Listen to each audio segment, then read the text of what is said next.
In Foodie's latest vlog, she and her family went to the mall and then to a restaurant for a nice lunch.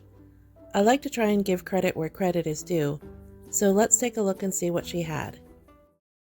And we decided to stop at the Green Door. It is probably the best, arguably, vegetarian restaurant in Ottawa, and we love it. So we haven't been there in a while, but boy, let me tell you, everything was so expensive, more than I remembered.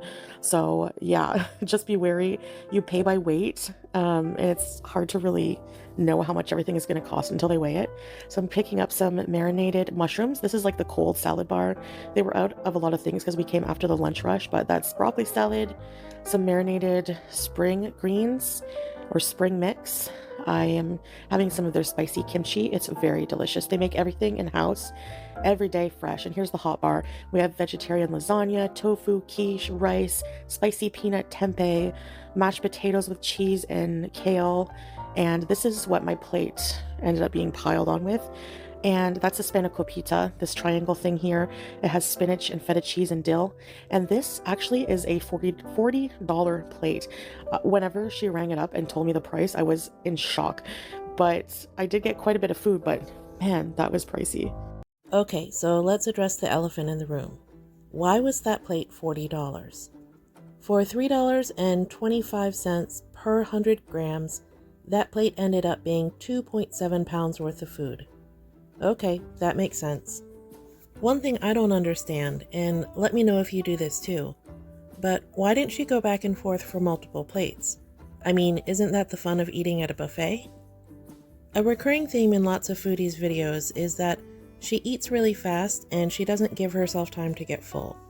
At a place like this, where everything is pay by the pound, it seems to make more sense to maybe start with a salad plate, see how you feel, and then go back for hot food, and then maybe share a dessert.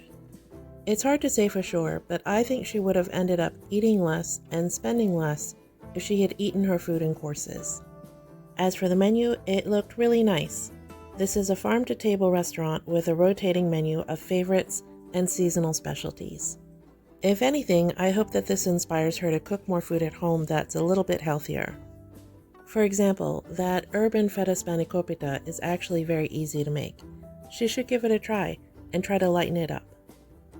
One thing she didn't mention and that I wonder about is the dessert menu at this restaurant. It seems like they have some really beautiful desserts, something that could easily be shared at the table, and they're sweetened with Canadian maple syrup. How cool! So in closing, I think this restaurant was a really good idea. But Foodie's execution of what she picked off of the buffet could use a little work. After lunch, the rest of the family went to a bookstore, and Foodie went to go sit in the car. Honestly, if she ate everything on this plate, I'm not surprised. Just because something is vegetarian doesn't mean it's necessarily lighter or less calories.